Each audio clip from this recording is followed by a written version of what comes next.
It's 8:30. Good morning. I'm Ian Crouch with Hunter News. There are calls for the government to provide more information on the coronavirus outbreak to Hunter residents to prevent panic amid the spread throughout New South Wales. Cessnock MP Clayton Barr says the state government needs to redirect some of the $2 million spent on advertising per week to providing clear guidelines on what response people should have. He says there's only one reported case in the Hunter and people must remain calm and avoid frenzy buying at supermarkets. If you're in the Hunter at the moment, right now, the chances of you coming into contact with the coronavirus are incredibly small. There's no reason for you to not go about your life as normal, but we also need to treat it sensibly and calmly and rationally, and we need to work together as a community, not against each other as some sort of battle of the jungle, fight of the fittest. We need to look after each other. Although still in its very early stages of planning, a new government initiative welcomed by Hunter pharmacies will soon see eligible residents able to have their prescriptions filled without going to a pharmacy.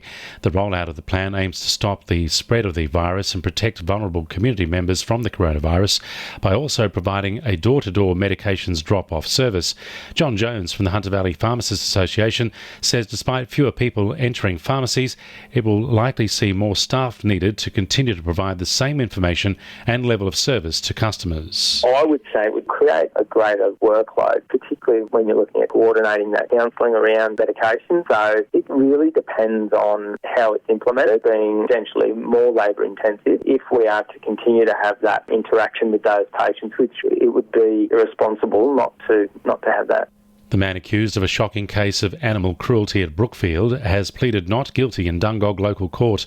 37-year-old Michael Johns is accused of deliberately driving into a pregnant heifer on a neighbouring property, breaking its leg before slitting its throat and allowing up to 15 dogs to harass and bite the wounded animal for more than 4 hours.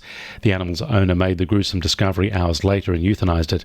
A brief of evidence will be prepared before the case returns to court on April 20. The staff of Frank's Ham and Beef store at Cooks Hill say they will never give up hope of someone being brought to justice over the murder of their former boss in 2007. It's 13 years to the day since 87-year-old Frank Newbury was savagely bashed and left for dead in his Union Street store. Despite an exhaustive investigation and the offer of a $100,000 reward, the culprit has never been identified. An inquest in 2012 was told details of a man with long blonde hair seen crouching beside the counter only 10 minutes before Mr. Newbury was found. He has never been found and remains a person of interest. Staff have today placed a memorial tribute in the Newcastle Herald. Jenny Boswell worked with Frank and now runs the store and says she hopes one day his killer will be found. Listen to cases all the time where after 10 and 15 years someone's been caught for something that's happened a long time ago, so you can only hope that as well for Frank. It's a bit sad to think that someone's actually got away with murder. Newcastle MP Tim Crackenthorpe is calling on the state government to allow sand expected to be dredged from the Hunter River as part of a proposed gas terminal to be redirected to Stockton Beach.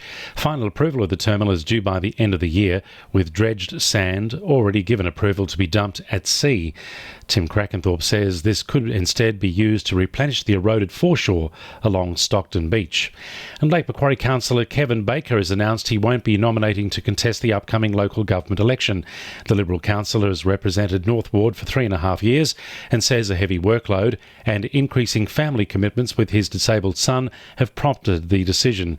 Kevin Baker says he's extremely proud of his achievements, including fighting for and winning funding for long-neglected projects and standing up for the rights of residents.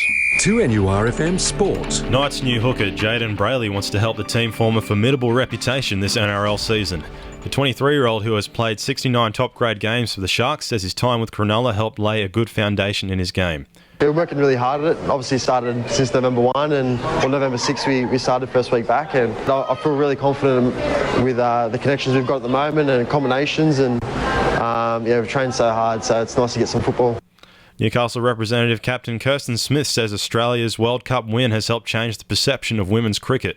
Smith says the stigma isn't there anymore after a turnout of almost 90,000 people at the MCG. The quality performance saw the Aussies beat India by 85 runs. And Sawyers Gully trainer Daryl Thomas believes his hound Le Grand quality can outpace Jason Mackey's Turbo Thomas as they face off in Heat 2 of the Maitland Gold Cup tonight. That's sport. I'm James Forjux. And the winning numbers in Oz Lotto are 18, 45, 2, 5, 42 and 32, and the supplementaries are 17 and 13. 2NURFM News Time, 25 to 9.